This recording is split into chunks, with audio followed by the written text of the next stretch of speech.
দুটো বোর্ডই অপ্রস্তুত অবস্থায় সবচেয়ে আগ্রহ নিয়ে যে কাজটা করে সেটা বিপিএল আয়োজন। বিপিএল যেটা যেন করে যে সবার কি আসলে ওই ফান্ডের দিকে নজর, ওই ফান্ডটাকে কিভাবে আসলে যে কোনো উপায়ে এটাকে সিস্টেমে বের করা যায়, সেটাই কি সবার লক্ষ্য থাকে? সবার লক্ষ্য থাকে এই কথাটা বলা সঠিক হবে না, কিন্তু আমি তো আবারও বললাম, শুরুতে আপনাকে বলছিলাম আমি, আমিনুল ইসলাম বুলবুলের বোর্ড, ফারুক আহমেদের বোর্ড, দুটো বোর্ডই অপ্রস্তুত অবস্থায় সবচেয়ে আগ্রহ নিয়ে যে কাজটা করে সেটা বিপিএল আয়োজন। কেন এত উদগ্র আগ্রহ? কেন? নিজেদের গদি বাঁচাতে?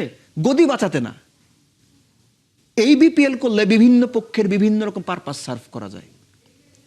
বিসিবিতে গেলে আপনি বিভিন্ন রকম পার্সেন্টেজের গল্প শুনবেন, বিসিবিতে গেলে আপনি বিভিন্ন রকম কমিশনের গল্প শুনবেন, কমিশন বাণিজ্য, সে কমিশন বাণিজ্য, পার্সেন্টেজ বাণিজ্যের সঙ্গে বড় বড় রাঘবুয়ালের নাম শুনবেন। আপনি বিসিবিতে যান, খোঁজ নেন, পিয়নদের সঙ্গে কথা বলেন, ড্রাইভারদের সঙ্গে কথা বলেন, আপনি একটা ধারণা পাবেন। হ্যাঁ, আপনি এগুলো প্রপার এভিডেন্স দিতে পারবেন না, কিন্তু এই ঘটনাগুলো সত্যতাও আছে, সময়ের সঙ্গে সঙ্গে এগুলো সামনে আসে। যেমন এই যে এখন বিপিএল এ ফ্র্যাঞ্চাইজি পেয়েছে, চুক্তি না করে ফ্র্যাঞ্চাইজিকে আপনি ফ্র্যাঞ্চাইজি দিলেন, কি লাভে দিলেন ভাই?